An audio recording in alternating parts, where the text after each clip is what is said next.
what's up? Happy September. I'm Patrick Jagger, the Cosmic Alchemist.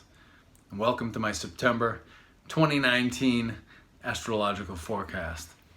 So again, this is a Vedic astrological forecast. This is not mainstream tropical astrology. So those are two different zodiacs. So Vedic sidereal astrology and then the mainstream tropical are about 23, 24 degrees off, so about 2/3 of a sign.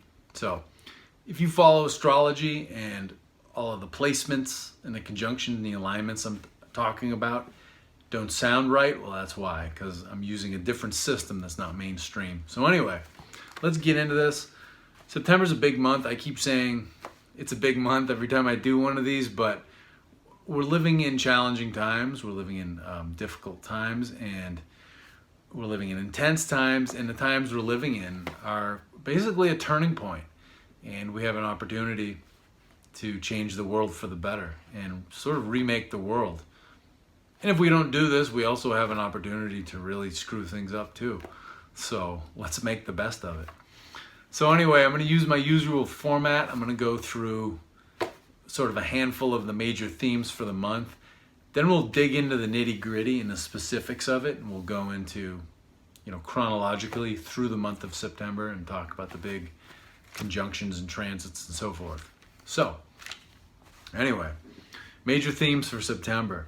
So change is definitely coming. Change has been brewing for a long time.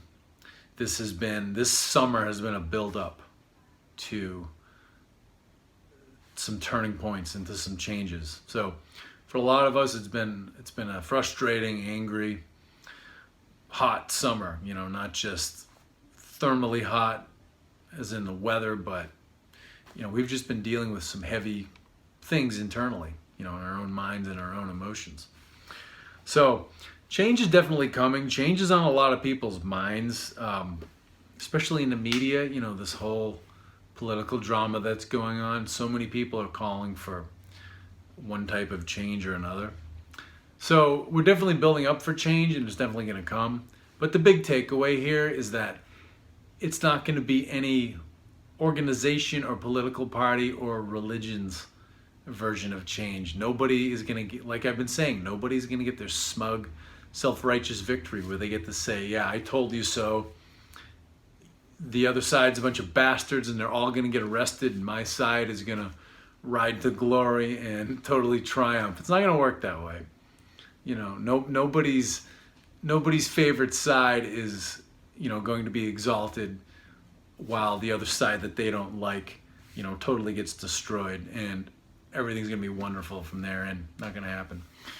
So, really, the kind of change that's going to happen, we're going to be shocked by it. It's going to be things are going to come seemingly out of nowhere that we haven't imagined, and really, we're even going to be shocked by attitudes that we had for a long time, and even our own behaviors. So we're all going to have to eat some humble pie, and we're going to have to, kind of go with the flow a little bit. And, time in the world, the events of the world are going to unfold in their proper way, according to the divine order. And we're going to have to live in these times, and we're going to have to eat some humble pie and check our egos and learn to live with it. So, again, one of the big things that people are talking about is, they want change in government and change in leadership, and they want to throw out leaders and put new leaders in. And a big thing that's going on here is that really, in here in America, both parties, Democrat and Republican, there's this temptation right now. Everyone wants to go into the past. We live in this world where we're raised to do the same thing over and over, thinking we're going to get a different result. And we've all heard that expression, insanity is doing the same thing over and over and expecting a different result. Well, we know about that saying, but we do it anyway. And that's kind of, especially, in this age of Pisces that we grew up in, that's been running for the last 2,000 years. Most of the time, the idea of what's going to bring us happiness and success in life is to just do what your parents did. So we have this temptation to want to go back in time to create a good future. So both parties want to do this. You know, the right wing wants to go back to the 1980s, to Ronnie Reagan's heyday, or they want to go back to the 50s, or they want to go back to the big victory of World War II, and if we can just go back in time, everything's going to be great. The left wants to do this too. They want to go back to, you know, the 1930s when FDR was all powerful, and they want to have a new deal. You know, they're talking about a new deal again. They want to have this Green New Deal, and or they, you know, they want to go back to the civil rights era. They want to go back to the feel-good days of Bill Clinton. But you know, another big theme here is that we're not seeing things clearly, and we don't have a good sense of history. You know, history is written by the victors, and history is not what it appears to be. And so that basically segues me into another theme here, and it's deception. Deception, deceit, manipulation are big themes for September. Because we have this whole media circus running. And, you know, in the Constitution, we have the First Amendment and protects the press and the media and journalism and all that, but we've come a long way, and not necessarily for the better. In some ways, we have come a long way in the last 240 years for the better. In some ways, not so good. When it comes to the media and the press, 5 companies own the whole media. So we're very deceived and manipulated by it. You know, people call it a conspiracy theory that these big 5 conglomerates, you know, that they might get together and set an agenda for how they're going to report the news. That's pretty easy. You just have the boards of directors, you know, get coordinated and organized about how they're going to report news. You know, the real conspiracy in this world is to make money by whatever unconscionable and illegal means possible. So there's a, you know, if you watch the news and you watch the media and you get angry and you get all pissed off about whatever, think again about that. You know, do you really think that these media companies that exist to make a profit are telling you the truth just because you went to college, you were in the military, your parents won World War II, you own a house? You think you're that important because of all that stuff, that no one's going to lie to you? I mean, give me a break. You know, we need to get real about this because we are at a turning point. So, you know, and there's a whole thing with the media with the media right now, because, you know, Neptune is in Aquarius in retrograde. So Aquarius is all about we the people. It's about the mass of people. It's about, you know, all of us people who have to get up and go to work every day. And Neptune is all about deception. It's about illusions. It's about self-delusion. You know, and, you know, television, internet, all that stuff it's a virtual reality. So if someone in Washington, D.C. is, you know, making, or someone halfway around the world is making a speech, you know, hundreds and hundreds of miles away, you're not watching them. You're not actually watching them. You're watching like a facsimile of reality. You're watching a virtual reality. You know, the light of that person's image and the vibration of the sound waves that their voice is making is being captured and is being streamed to you. So you're not actually watching them. So there are a lot of traps to fall into right now, and media is one of them. And with, you know, with all this considered, we have to really reflect on the nature of deceit and deception and manipulation, because people who piss you off, people who you think are total assholes or total idiots, they can't manipulate you. They don't have influence over you. The one thing they could do is use reverse psychology on you. And I think that is pretty successful, and that's used on a very regular basis. So as in reverse psychology, you know, if some politician who you hate is saying that doing one thing or another is a very good idea, it'll automatically turn you off and make you want to do the opposite. So I think that's very successful. But the type of manipulation I'm talking about here is that to successfully and reliably manipulate someone on a regular basis, that's done by people you like or people you love, people you have positive feelings about. Because, like I said, if someone just totally turns you off, you're not going to listen to them and your guard's going to be up. So the way manipulation works is that somebody who you have positive feelings for gets you to drop your guard. So they're in your head and they start telling you to do one thing or another and they start influencing you. So this is how it is for our favorite politicians.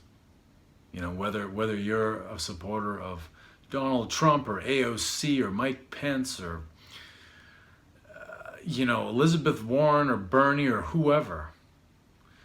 You know, if you put any of those people on a pedestal, then they have the ability to manipulate you. And really, we don't know these people. You know, some of us have met politicians before, but, the vast majority of us have never met any of these people. So we're infatuated and we're in love with a theatrical portrayal of who these people are. We're just watching them on TV and on the internet, listening to them on the radio.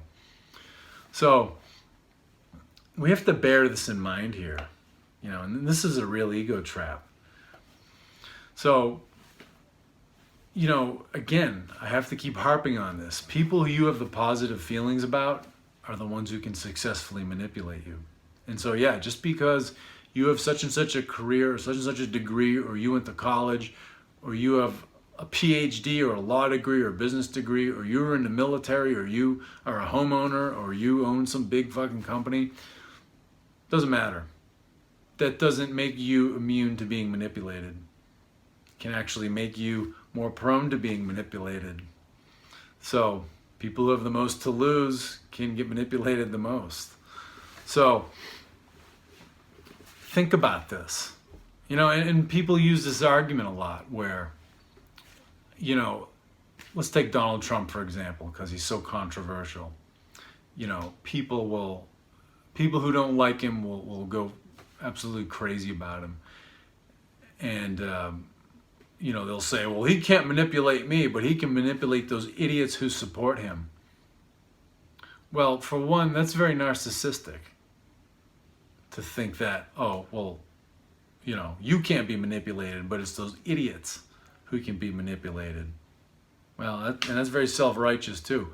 What makes you think that you're not the same kind of idiot for the person that you support? Let's turn it around. Let's say someone thinks AOC is the next, political messiah for this country. Take AOC. A lot of people hate AOC. All right, they don't like her at all. And those people who don't like her will say, well, she can't manipulate me, but she can manipulate all those idiots who support her. Well, what makes you think you're not an idiot for the people that you support? So everybody's an idiot at some time or another because they put people on pedestals and they stop looking critically at what these people are saying and what they're telling them to do. So this whole political thing, it's an illusion, it's a self-delusion, and it's a huge ego trap, and we're being led into it. So think about this. I can't encourage you enough. And then this whole media thing, this whole political thing, leads me to the next big theme for September. It's criticism. So, especially in the climate we live in right now, the political and the ideological climate we live in right now, it's like I'm always saying, extremism is totally mainstream. So everyone's a critic. Everyone who watches the news and who follows the news, everyone's a critic. Everyone's an expert. And these people who report the news, who have been reporting news for their whole adult life, who haven't done any of this stuff that they report on, they're master critics and they're experts on everything just because they're talking heads on TV. So, and the whole point is that these people lead us to think that we're critics and that we're masters of the issue just because we vote, we pay our taxes, we work for 30 years. We own a house. We were in the military. You know, they egg us on to be critics like them. So criticism is a big thing here in September because Venus, the planet of love and relationships and social activity and diplomacy, it's transiting the sign of Virgo, which is all about nitpicking and criticism. So it's going to be difficult to be diplomatic, and it's going to be very easy to be overly critical of people. And being overly and inappropriately critical is a good way to destroy relationships, be it, you know, family, friends, neighbors, professional relationships, your romantic relationships. We can really hurt our relations with other people this month. So we need to think about this, you know. And a big thing here is that usually when someone drives you nuts, when you're getting really critical of someone, they're doing something that basically reminds you of you, and it's irritating you. So you have to bear this in mind. And another thing is here too with criticism is that, you know, it comes from a place of insecurity. Because people who are confident, people who are secure and who are mature, they don't have to go around day in and day out talking about who's wrong. They can just sort of live their lives. And if there are people they disagree with, they can just sort of be like, yeah, I'm not into what they're into, and they can just get on with their lives, and they don't have to, you know, get on Facebook. And, you know, and I was just talking about Facebook today, and, you know, I was calling it Boomer Book because Facebook's falling on its face. A lot of younger people, you know, especially 30 and under, aren't even on Facebook. They don't care. And when I get on Facebook, it's usually, Christ, you know, probably 50% of the posts, it's a bunch of baby boomers fighting about Donald Trump, whether they hate him or love him. So everybody's a critic right now, and we have to be careful about this because we can really mess things up. So, you know, be aware of it. Last big theme for September is, you know, eat the forbidden fruit. I got this from an astrologer, a well-known astrologer who I follow and I really like. And this is something that I talk about a lot. You know, when it comes to eating a forbidden fruit, it's all about be who you want to be and just go for it and just go for what you want. And it doesn't matter what your mommy, daddy, grandma, aunts, uncles, friends, siblings, neighbors, professors, doesn't matter what the hell that they want you to do because they don't know you like you do. And they have all these ideas about who you should be. But, you know, one thing in Vedic astrology is that, you know, you have your personality, which is your rising sign, but then you have this sign called your Aruda, which is your house of reflection. And so basically you have a rising sign, but people don't see you as that ascendant or rising sign because the light of their perception bounces onto another sign, and that's how they see you. So the people in your life, most people in your life, the vast majority, don't see you as you really are. So they have all these bright ideas of what you should do with your life and who you should be, you know, especially when you're younger. So, you know, be mindful of what you really want in your heart, because, you know, if you chase some dream that's someone else's dream that they've said you should have, life can really blow up in your face and you can become really unhappy. So eat the forbidden fruit. And eating the forbidden fruit is going to get us out of this age of Pisces, where all these religions came about. You know, it's Christianity is the religion of Pisces. Christianity as we know it. You know, churchianity. You know, we have Roman Christianity. We don't even know really what original Christianity was actually like. Islam was born during the age of Pisces, and modern Judaism was too. Judaism went through a big change, you know, about 2,000 years ago. It used to be something completely different. The religion that, you know, these people in these Old Testament stories had was something completely different. So these Piscean religions are just all about just follow the social order and just be a good cog in the machine of your family and your community, in your workplace, and, you know, don't worry about what you want out of life. So eat the forbidden fruit and just go for it. So let's go into specifics now about the month of September. So One of the big ones here, I've been talking about this for a few months because it is a big deal. We have K2, Saturn, and Pluto all conjunct in the sign of Sagittarius. This is going to be with us for the whole month. It's going to be with us into next year. So again, Sagittarius is the sign of belief systems, philosophies, worldviews, even religions.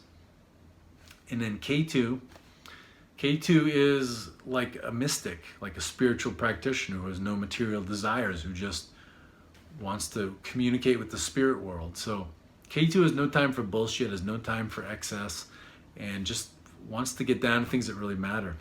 Saturn is the judge of the cosmos. Saturn holds you to your life path. Saturn makes you be the genuine you that you are in your heart, in your soul. When you're not being that person, your life is full of pain in the ass people and obstacles and obstructions and delays and setbacks. So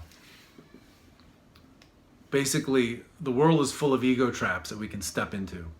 And Saturn will allow us to do that just so that when they blow up in our face, Saturn can go, yeah, you're not being genuine.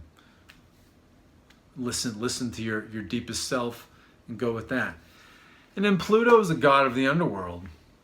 So the god of the underworld makes us deal with things beneath the surface that we're either in denial about, that we've been procrastinating about dealing with, or that have been hidden from us altogether by other people. So Pluto just makes you deal with things that you don't want to deal with. So when you put all these together, when you put Saturn, K2, and Pluto together in Sagittarius, these planets basically set ego traps for us. So they send us these tempting situations where we're tempted to be self-righteous or to be extremist. And if we fall for these temptations, we fall into these traps, then, things just get crazier and we get setbacks and things don't go the way we want them to. So, and, we go overboard with beliefs that really aren't even ours, that are just unconscious programming that somebody early in our life just taught us to have. So, we have to pay attention to this. And so there's a lot of potential right now to be distracted and misled. And Rahu is helping with this. So Rahu is K2's other half, and it's always in the opposite sign. And Rahu's the trickster. Rahu's basically Loki. Tricksters of all the gods in mythology, they care the most about human evolution. And so when we get off track, they set up ego traps for us to fall into so we can get back on track and we can see our own self-delusion for what it was. So next thing here, I mentioned this, we have Uranus in retrograde in Aries. So Uranus is about radical change, about doing things differently. Aries is about action, but it's also about leadership.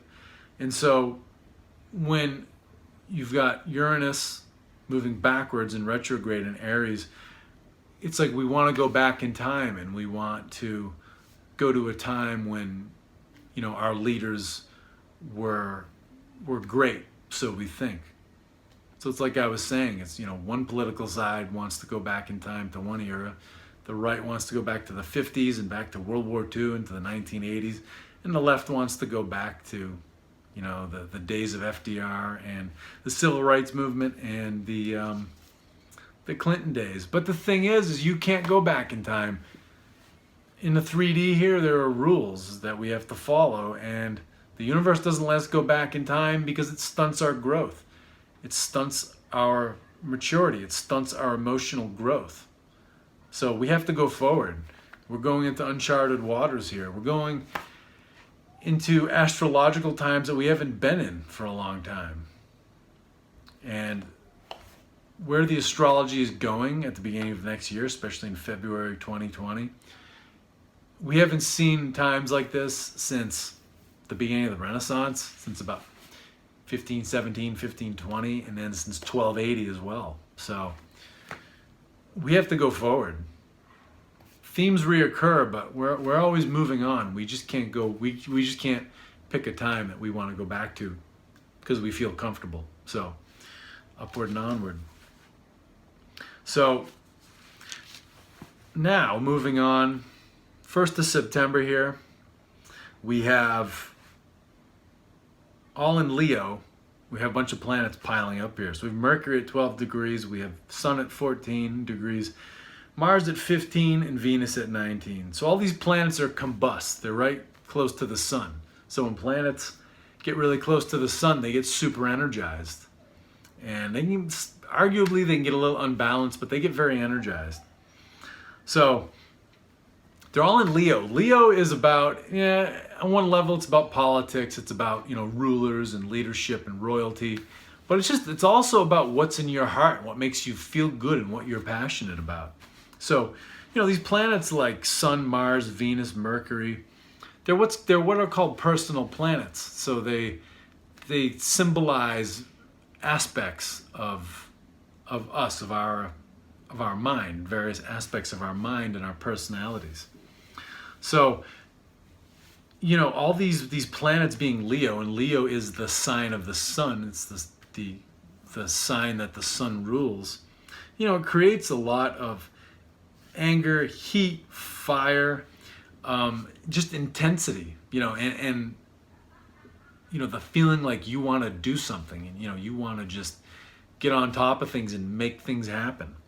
We're seeing this all over the world. We're seeing a lot of protests, just a lot of general discontentment, especially Hong Kong. Hong Kong is getting, the Chinese communists are asserting more dominance over Hong Kong, which has been very autonomous since the British left when their lease ran out in 1999. So those people don't want to be they don't want to be Chi-Coms, they don't want to be part of communist China. They want to live freely, and they're pissed off, and they've been protesting for weeks. So, another thing here, with this Sun, Mercury, Venus, and Mars all in Leo, is it's all about, we're searching for what we love and what we want out of life. We're trying to find how to make our desires happen. And so there's a lot of potential for creativity here. And, there's a desire for freedom and, and there's potential for impulsiveness too, because, we can get tempted. We can kind of jump around too much because we're tempted by, the bigger, better deal. And we see something, we want to go with that. Then we see something, we want to jump over to that. So there's a lot of potential here for finding new ways of finding freedom and being creative. So we need to tap into those, but we have to just kind of go with, pick what we want, and not just pick what we want, but we have to know what we really want, and we have to go for it and stick to it. So 2nd of September, we have Mars and Sun conjunct at 15 degrees of Leo. So what we have here is at 15 degrees of Leo, we have a fixed star, and it is called Dubi, or Kratu. Kratu was a rishi. There were 8 rishis or immortals in Vedic mythology. It's like the 8 immortals in Chinese Taoism. And it's also called the bear, the eye, so you think of the all-seeing eye, and Masonic symbolism, cult symbolism. And then it's also called heaven's pivot. So,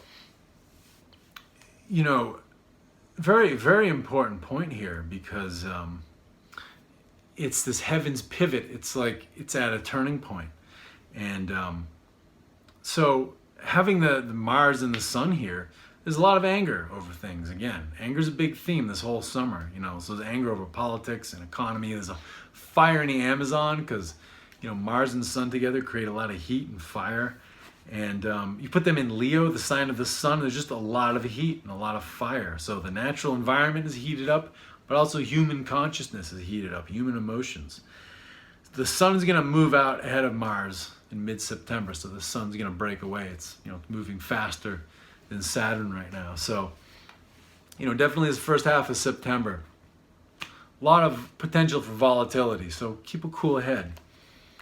So we move on, 7th of September. We have Moon conjunct with Ketu, Saturn, and Pluto in Sagittarius. So our minds are going to go to this extremism here, of K2. And then, K2, Saturn, and Pluto, they bring up a lot of fear. So, you get to the 7th of September thereabouts with the moon, the moon symbolizes our minds.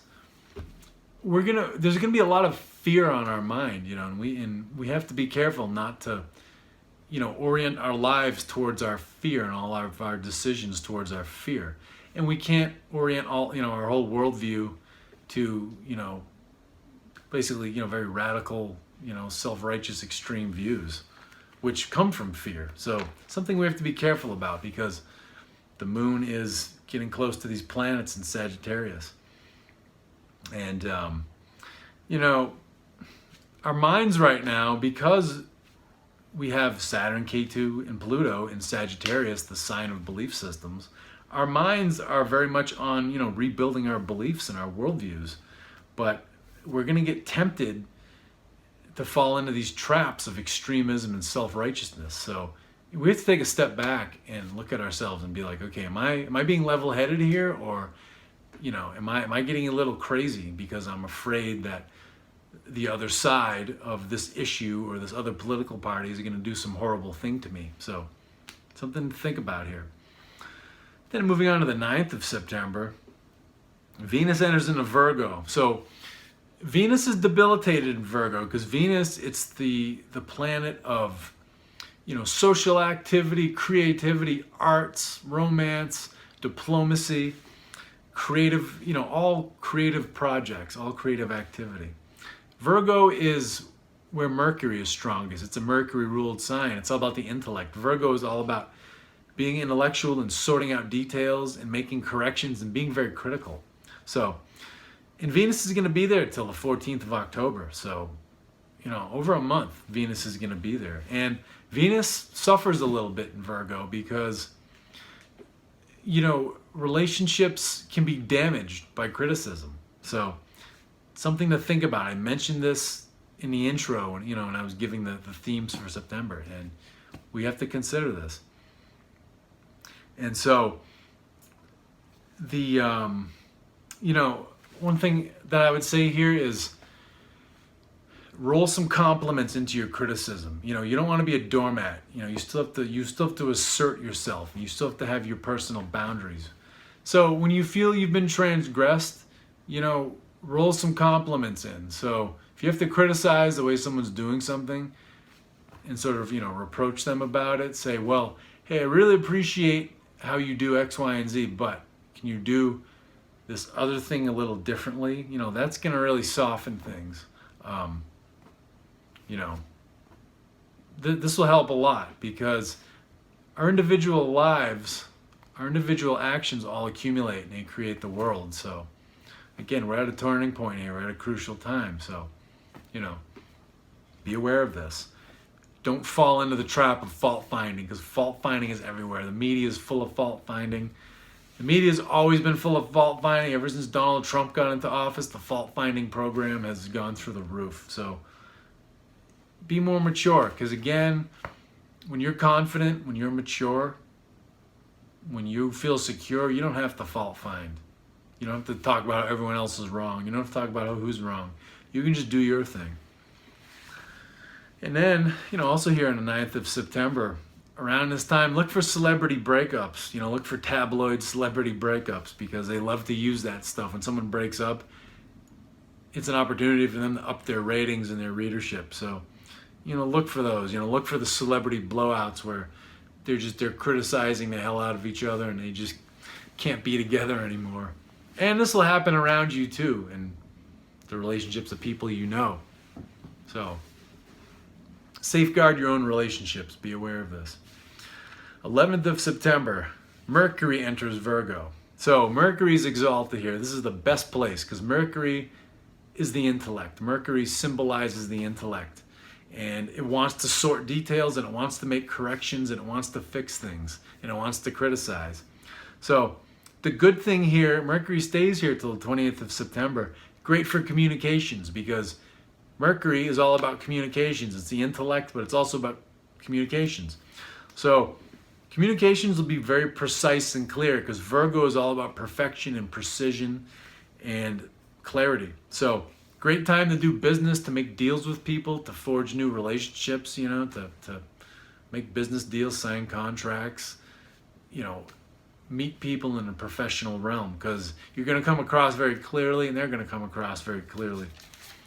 Then the 15th of September, Venus and Mercury are going to conjunct in Virgo. So they're going to be at the same degree.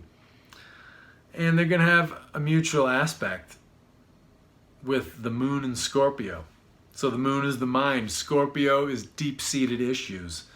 There's a lot of anger in Scorpio. Scorpio people will just tell you how it is.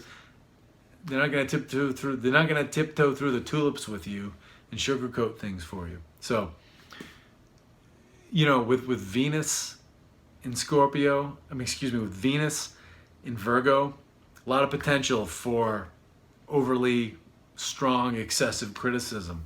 And with Mercury in Virgo, this criticism is going to be very precise and to the point. It's going to be more cutting. And then with the moon, with our mind in Scorpio looking at Venus and Mercury in Virgo, a lot of deep issues, things that haven't been brought up before, things under the surface, things we're angry about can come up. So yeah, just potential for harsh, rough, and highly critical and damaging communication. So be aware. Jumping back a couple days here, we have a full moon in Aquarius. That's going to be the maximum for this full moon. It's the 14th of September, 2019. It's at 4:33 a.m. Greenwich Mean Time. So that translates to 12:33 a.m. So, midnight, 12:30 a.m. on the East Coast of the United States. So full moon in Aquarius. So Aquarius it's us, it's the people, it's the mass of people. And it's about doing things sort of, unconventionally and, taking a different approach. So, but on this full moon, thing to be aware of here, the moon is going to be conjunct with this Neptune retrograde that's already in Aquarius within 3 degrees. They're going to be pretty close.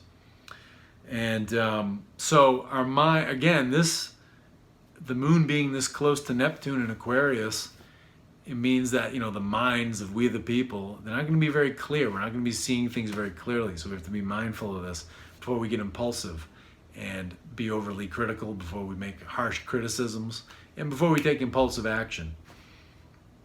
So then this full moon in Aquarius, it's going to be directly opposite the zodiac from Mars and Sun in Leo. So Mars will be at 23 degrees and Sun will be at 26 degrees. So, so Leo and Aquarius look across the zodiac at each other. So a lot of anger can come across from Mars and the Sun being so close, because Mars, planet of anger and warfare and volatility and action, is being charged up. So we have to be aware of this possibility, because the full moon lays our consciousness bare, our deep feelings bare, and so a lot of anger can come across and volatility can come across the zodiac from Leo.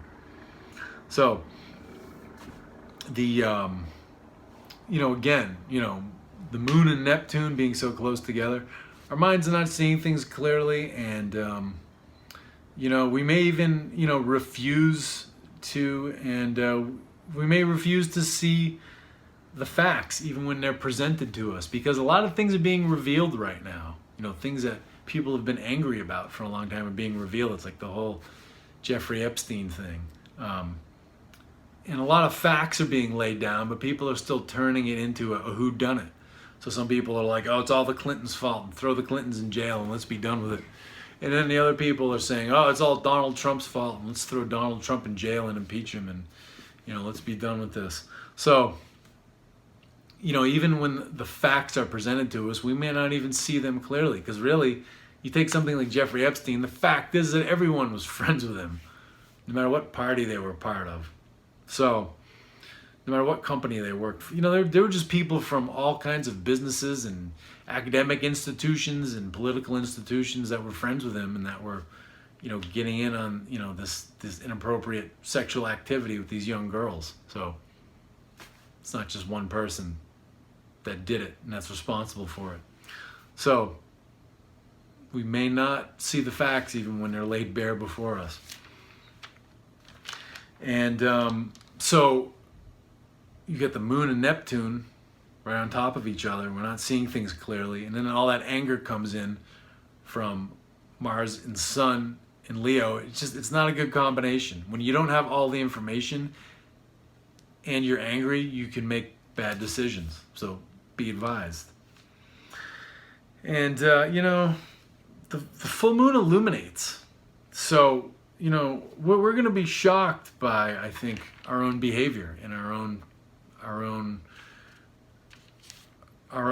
ideas about things, you know, ideas that we've been clinging to for a long time. So, you know, we'll see what happens here.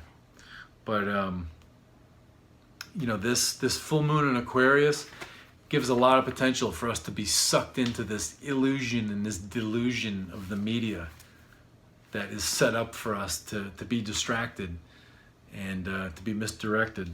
So, you know, watch out for this. And, you know, another point that I want to make about the full moon here is that, especially this full moon next to this Neptune, if there's somebody in power that you think is a great person, you know, and you've never met this person, but you think this person has the highest of integrity and they're just a great person and they seem, you know, sort of picture perfect, you know, I'd say, you know, and they're very polished and they have all the answers, I'd say run like hell from that person. No matter who that person is, I don't care if it's Donald Trump, Elizabeth Warren, AOC, Bernie Sanders, whoever the hell, you know, if it's too good to be true, it is. So, especially in these times, especially with this full moon where it is. So, another thing too about, you know, this same time period, 13th of September, Rahu and Ketu have some interesting aspects.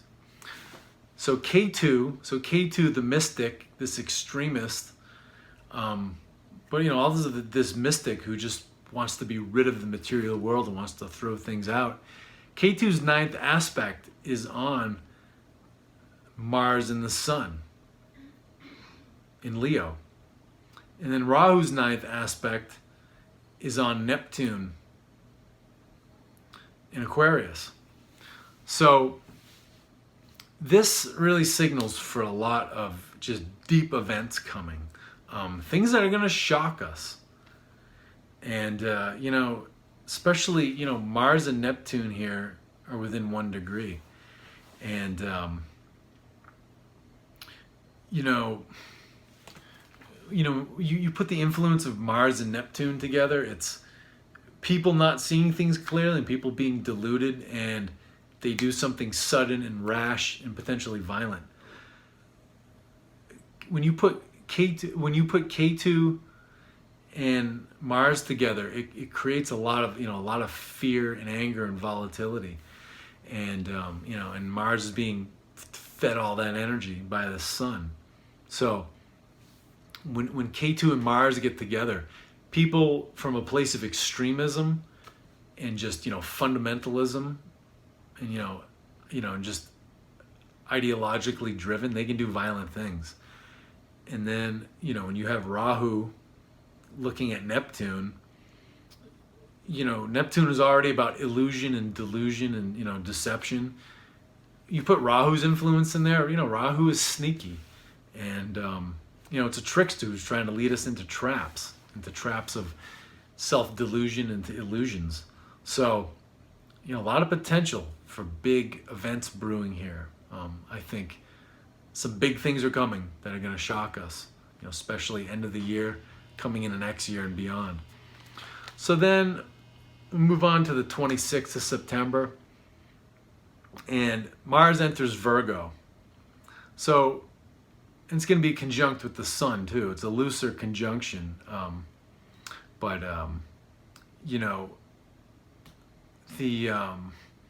Mars in Virgo is like a surgeon, because Mars cuts things away that we don't need. And Virgo it's the sign of healers and medicine.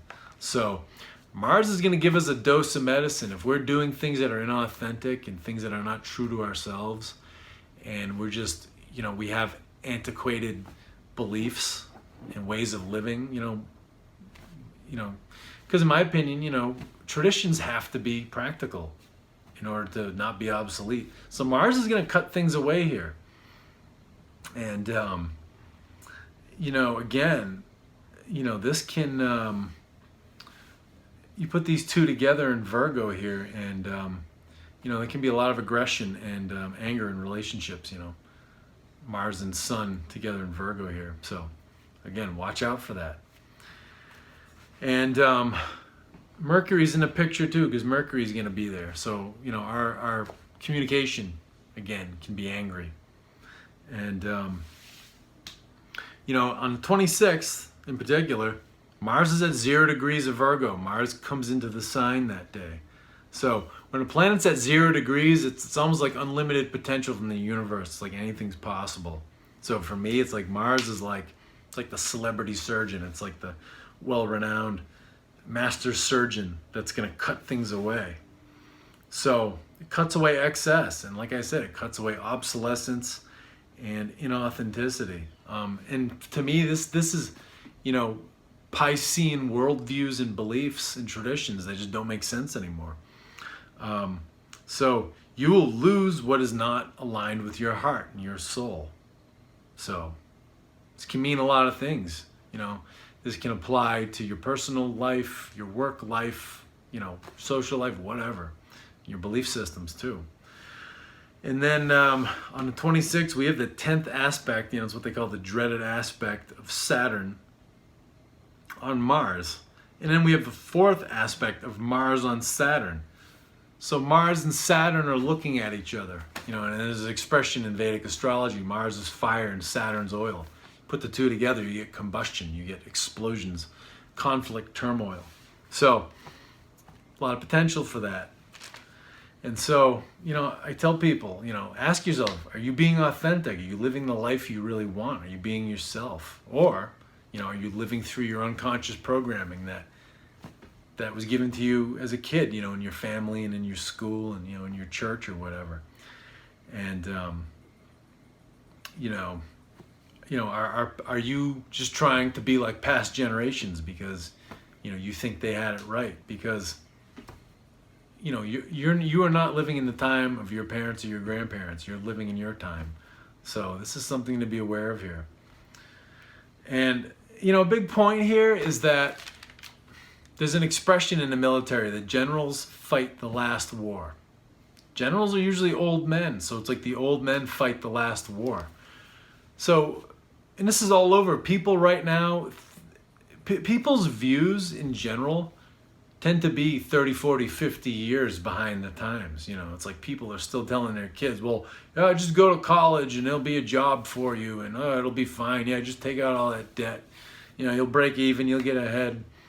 It's an example, but there's all kinds of, worldviews and opinions like this. So, remember that expression, the generals fight the last war. So we have to just be ourselves and not follow the conventional wisdom, because Pisces is the the age of conventional wisdom. You want to listen to people who have experience. I value that greatly, but you still have to be yourself. You can't let other people make your decisions for you and dictate your identity for you. So, and then another thing here in the 26th, big day, since Mars is coming into Virgo, Virgo deals with health, it deals with health crises, it deals with infectious disease. And so I think you're going to see, things like infectious disease, to be more prominent. We're seeing all these stories where LA and San Francisco have all these rat problems, and there's all these medieval diseases that are popping up. You've got the plague, you've got bubonic plague, you have typhus and typhoid, and, because the sanitary conditions are terrible in these cities. You have all these people like living out on the sidewalk.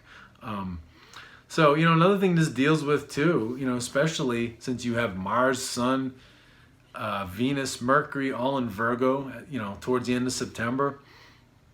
This is all about problems with health, hygiene, toxicity, allergies. Allergies have been terrible this year, especially here in New England, in Boston. People have been having, just wicked allergies all through the summer.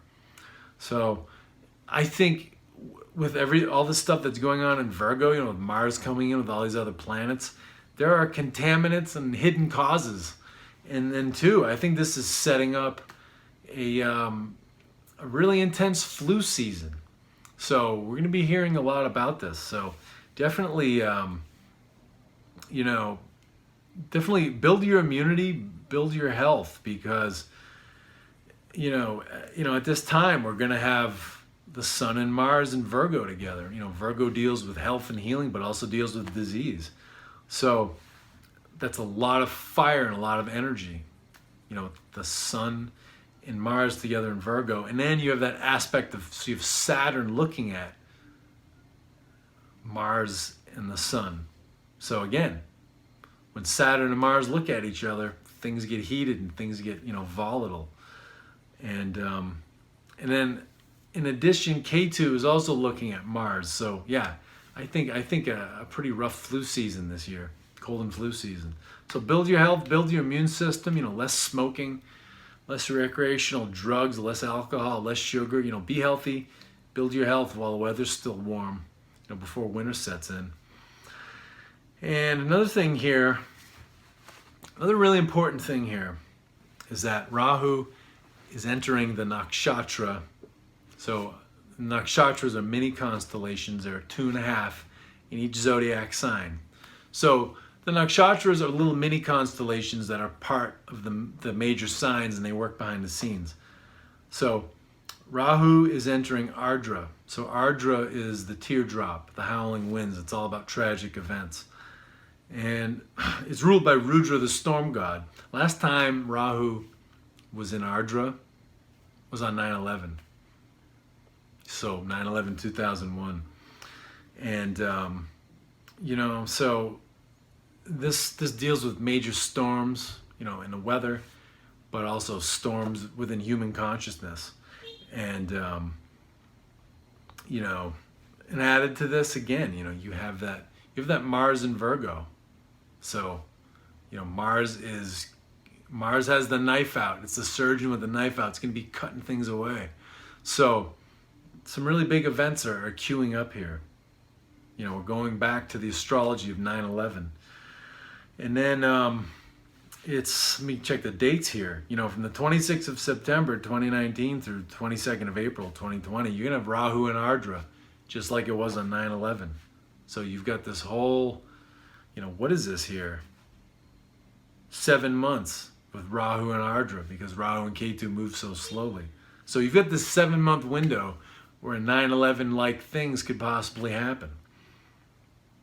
Like I said, Ardra, tragic events. So Rahu, being a trickster, sets up tragic events because, we've been stuck in our egos and we need something to snap us out of it. So the more we can get it together individually, the more we can get it together collectively. We don't need harsh events to teach us the lesson. Things can be a lot more mild. I think astrology, it demonstrates to us, fated events, but, you can, some things are fated, but you can dampen or you can heighten a trend, so it's a big thing here. And then also, as Rahu goes into Ardra, Ketu on the other side of the zodiac, Rahu's other half, goes into Mula, the nakshatra, the mini constellation of destruction.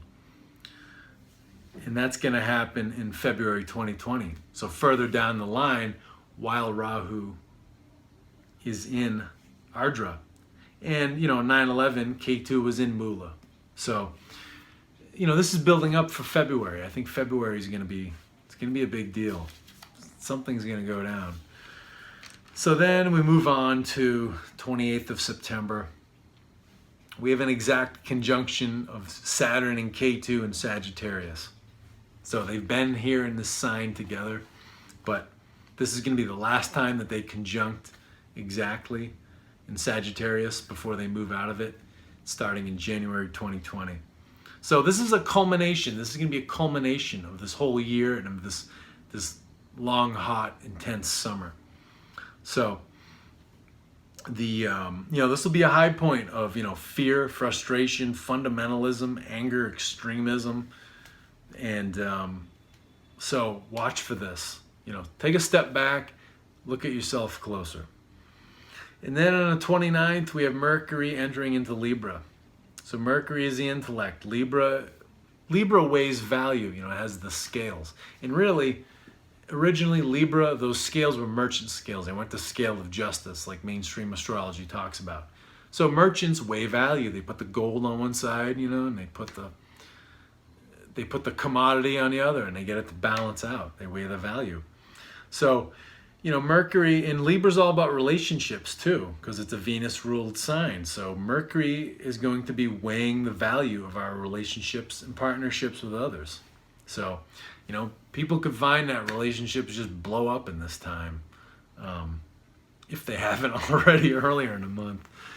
So, but even subconsciously, unconsciously, people will be weighing value, and it'll really come to a high point on the 29th.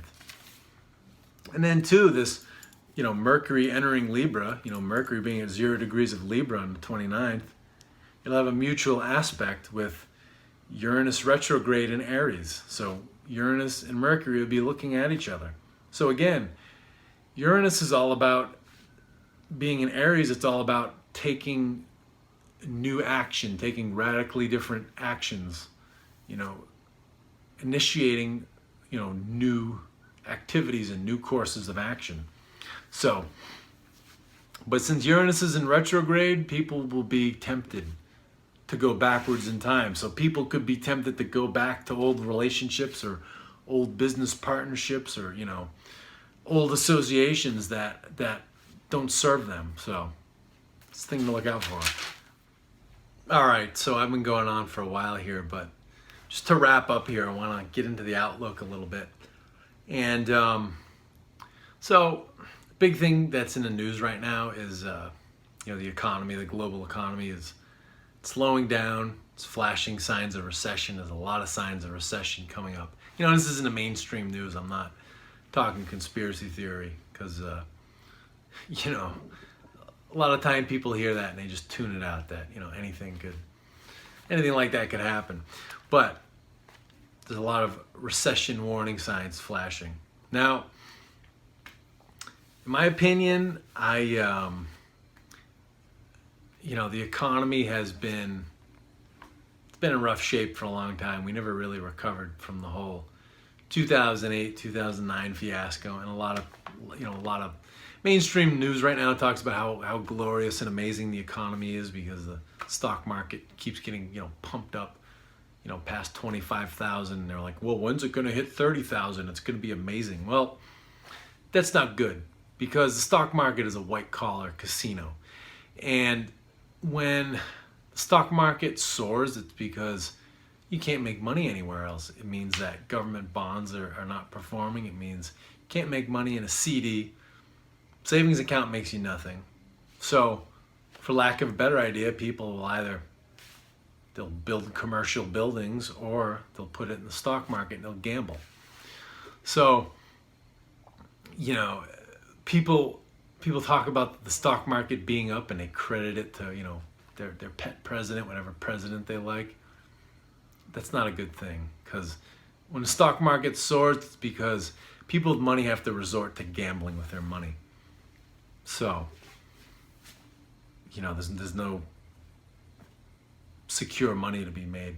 So anyway, I don't think the media is going to admit that we're in a recession until November 2020. And the date I see is November the 25th, 2020. And what happens on November 25th, 2020 is that Jupiter enters Capricorn. It's conjunct with Saturn. So on the 25th of November 2020, Jupiter will be at 0 degrees. Saturn will be at 3 degrees. So when you put Saturn and Jupiter very close together, within 5 degrees especially, and Jupiter's at the lower degree, it's kind of like Jupiter takes the throne of Saturn, the judge. So Jupiter is usually is the bestower of wealth. Jupiter is usually the spiritual teacher that's total happy-go-lucky and all-inclusive and wants everyone to feel good. When they get close like that and Jupiter's in the lower degree, Jupiter basically sits in the throne of Saturn and acts like the judge.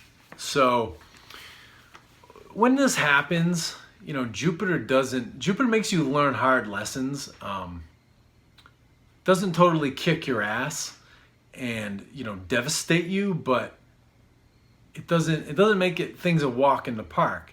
It's actually like, it's like the spiritual teacher is stepping in and basically is going to spiritually rehabilitate you rather than have the legal system throw you in jail. So, as a country, as a world, as a collective, we're not going to be thrown in jail. We're not going to live in hell on earth, because the way I see it, Jupiter's intervening. And I have this in my own chart where Jupiter and Saturn are close together, but Jupiter's at the lower degree.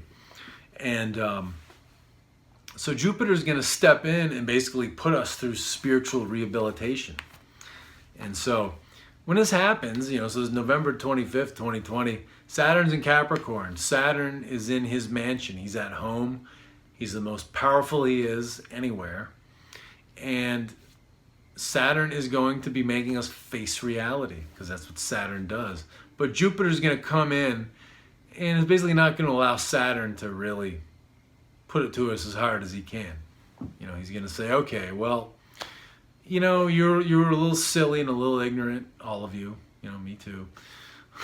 You're a little silly and ignorant, so we're going to put you through spiritual rehabilitation, and it's not going to be as bad as it could be. You're not going to go to jail. So we're not going to go as a world into total lockdown mode, which is what a lot of us fear right now. It's certainly what people in Hong Kong are fearing, with communist China trying to take the place over and run it just like communist China. So the world's not going to be in jail and in lockdown, but we're going to face reality. We're going to have to face the facts. So, this November 25th, 2020 is right after the elections. So elections always determine what the stock market does. And the stock market is a bunch of drama and hype.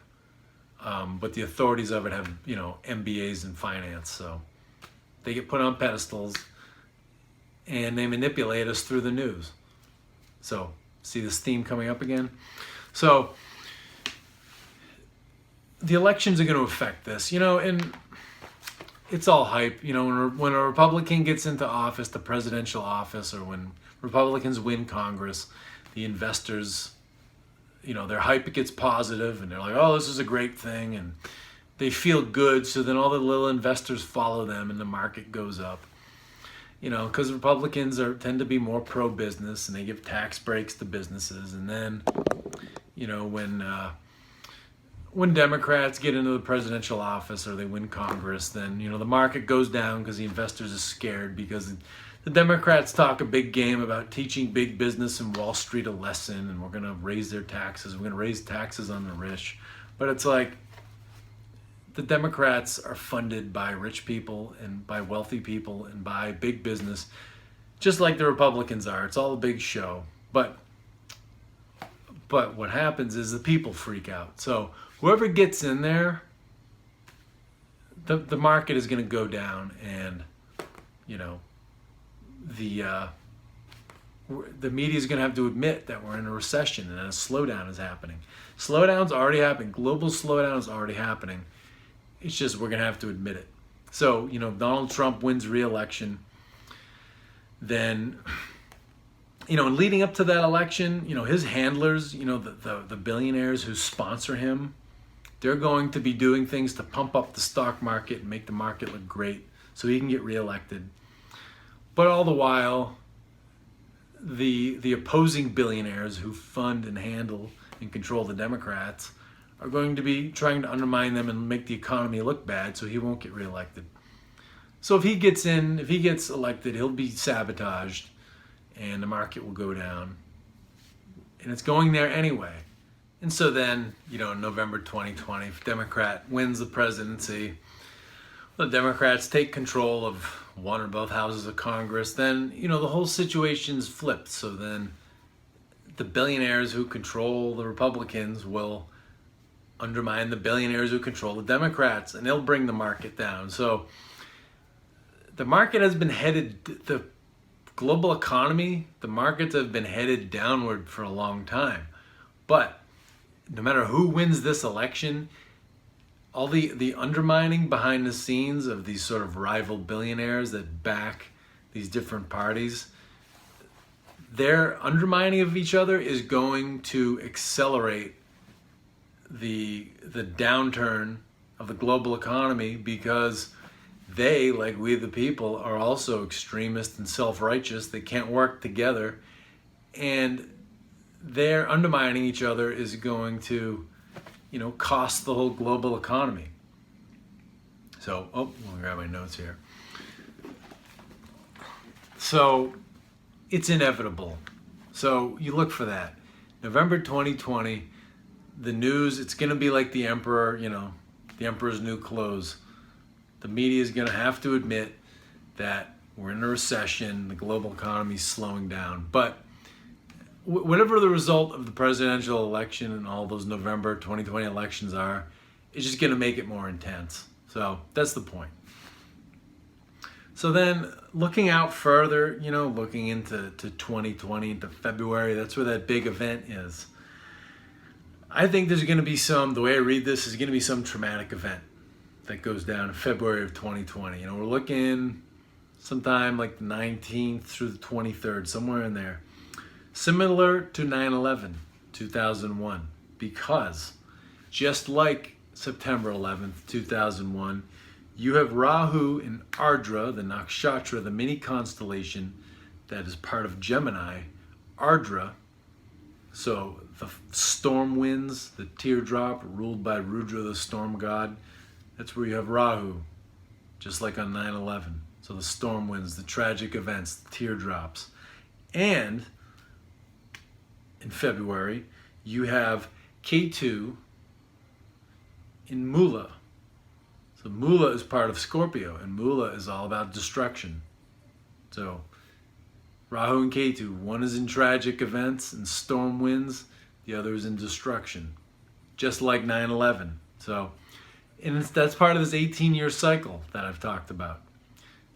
Every 18 years, the placements of Rahu and Ketu come back around, because each of them spend a year and a half in each sign. So 18 months times 12 signs gives you 18 years. So that's how long they take to make a transit. So it's like we're back to 9/11, where something tragic happens and it makes us admit something, it makes us face reality. And 18 years before that, it was 1983, and 18 years before that, it was 1965. I think in 83, it was, it was the whole, basically the world admitting, the scientific community admitting that like AIDS was a real thing and it was a real problem. It wasn't just this thing we could sweep into a corner, sweep into a closet, no pun intended. 1965 was the build up to the Vietnam War. The military-industrial complex and the banks wanted a war, and they did what they needed to do to get one leading up to that. Before that, you had 18 years before that, 1947, the establishment of the national security state, the Department of Defense, and the Nazis being brought in to help set up Central Intelligence, CIA and NSA, National Security Agency. So, that really in 1947, in response to this Soviet threat, we made our country just like the Soviet Union. We started this whole national security state. So that's 1947. You go, 18 years before 1947, what are the 30s? 1939. Yeah. No, excuse me, 1929. So, 1929 stock market crash. We had to face the facts that the economy wasn't as great as it was, and all this financial scheming and creative finance wasn't as great as we thought. And, we had to face that reality. So you can just keep going back and you can find something every 18 years. Anyway, so yes, February 2020, something crazy is going to happen, some tragic event. We're in for a wild ride, and that will definitely hurt the economy. 9/11 hurt the economy, and this will hurt the economy. And, we've been sheltered for a long time. We in the Western world, especially us Americans, I do love America. I love the ideas it was founded upon. It wasn't perfect, but it's the best there is in the world, in my opinion. But at the same time, we've been very sheltered. We've been desensitized to actual, real bad things that go on in the world. And especially since the end of World War II, we've been living at the expense of people in the third world. All these proxy wars since the end of World War II have had to happen in order to keep our economy up and to keep us, fat, drunk, and happy. And that's what all the proxy wars of the Cold War was about. It wasn't about ideology. It was a resource war. And so bad things have to happen around the world to keep the economy up and to keep us going to the shopping malls and, having, cheap credit to buy new cars and buy bigger houses and buy, just buy more junk we don't need. And we don't know about this. And all this stuff has been getting done in our names, by big business, intelligence agencies, parts of the military that operate on the down low, the whole bit. So we're going to have to face this. And that's part of that spiritual rehabilitation that's going to start in November, where Jupiter comes into conjunction, the close conjunction with Saturn in Capricorn. Capricorn is Saturn's house. It's about practicality. It's about the way things are, and it's about dealing with it. And so Jupiter, being at the lower degree, is going to sit on Saturn's throne of judgment and put us through spiritual rehabilitation, because we've been silly and ignorant for so long, and we've been living at the world's expense. So we're going to have to deal with that. So, we haven't been living in prosperity for the last 60, 70 years here in America just because, grandma and grandpa, our mom and dad won World War II, and we're just swell people, and we're the most spiritually enlightened, positive people in the world. It's not like that. Our economic and financial institutions, using and abusing the military and the intelligence agencies, have had a gun to the world's head financially for 70 years. That's what's been keeping up the prosperity. So we're going to have to deal with that. And depending on how we handle ourselves between now and February 2020, that's going to dictate how intense this traumatic event in February 2020 is. So it's all up to us. It's not up to Donald Trump or AOC or Elizabeth Warren or Mike Pence or anyone. It's up to us. And then,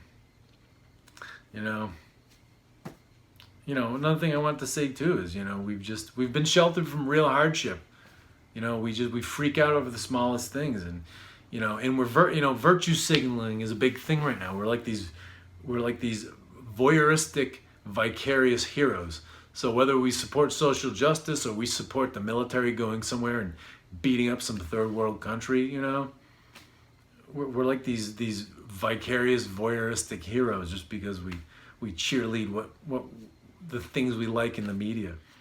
And so what this traumatic event, what part of this could be in February 2020, or at least in the years following it, I think definitely by 2025, there's some kind of military ass kicking coming our way. So not just us, the Americans, but then our coalition that does whatever we say. There's an ass kicking coming our way because, we've been, since the end of World War II, we've been beating up on third world countries. We're like the British. The British between the Battle of Waterloo in 1814 and the beginning of World War I in 1914. Because in World War I, the British were completely unprepared, and the Germans were kicking their asses for 3 years. until the United States got involved and tipped the scales just enough against Germany. So that's who that's who we are as Americans, and especially our military. We've been beating up on third world countries. We don't know what it's like to fight a worthy equal adversary. So we think we're so badass and we have the world's finest military and all. It's like, well, we haven't faced anyone, and God help us if we do, because we're going to be just like the British, in France and Belgium and all these places, getting mowed down by people who are actually prepared and haven't been beating up on third world people using 50, 60, and 70-year-old weapons, and total low technology. So that could be part of our lesson. I think definitely by 2025. So anyway. And then, to put this in the big picture here, this Saturn and Pluto haven't been in Capricorn together since 1517, since the beginning of the Renaissance. And before that, it was in the 1280s that they were together. So in the 1280s, you had, both time periods, you had people who were just totally inauthentic and not living as themselves. They were part of the hive mind of the church, or they're part of the hive mind of Islam or Judaism or whatever, mostly Christianity and Islam. Especially as a Westerner, the Vatican ran the hive mind in Europe. And people were just being inauthentic, and they were being sort of thugs, and they were being ideologues for the Vatican. And when people, whether it was the 1280s or whether it was the beginning of the 1500s when the Renaissance happened, there were groups of people who were trying to be authentic and be themselves and trying to break out of this hive mind. And so with a reaction to the Renaissance was a counter-reformation. Along with the Renaissance, you had a Protestant Reformation because people were sick of the corruption of the Catholic Church. So the Catholic Church, being the incumbent power, had a reaction to this, and they tried to squash it. And in the 1280s, you had a lot of people who were branded heretics, who weren't following the hive mind of the Pope in the Vatican, and there were crusades in Europe to either rein in so-called heretic Christians, or to go conquer and beat up pagan people who were just minding their own business and leaving people alone, especially up in the Baltic area, in Poland, and then in like Lithuania, Latvia, Estonia, Russia. They were just leaving people alone, but they committed the crime of not being part of the Christian hive mind. So, we're coming back to these times. So the point is when in these times where there are these oppressive hive minds that don't let people be themselves, you get plagues. You get Black Plague, in the end of the 1200s. And also at the end of the 1200s, the European military machine that was wreaking havoc in Palestine and the Holy Land and in the Eastern Mediterranean. They even invaded Egypt and tried to take Egypt over. They attacked the Byzantine Empire. They attacked Constantinople, who was supposed to be their Christian ally. These Western Europeans who were crusading. They were just raising all this hell in the world and setting places on fire and, starting all these wars. And eventually it fell apart in 1291. And, this Templar military machine had to come home to Europe. And so there was a military ass kicking back then too.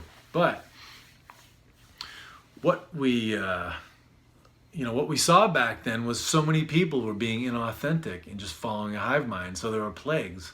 And I think these plagues were all, and then during the Renaissance, there was one too. So,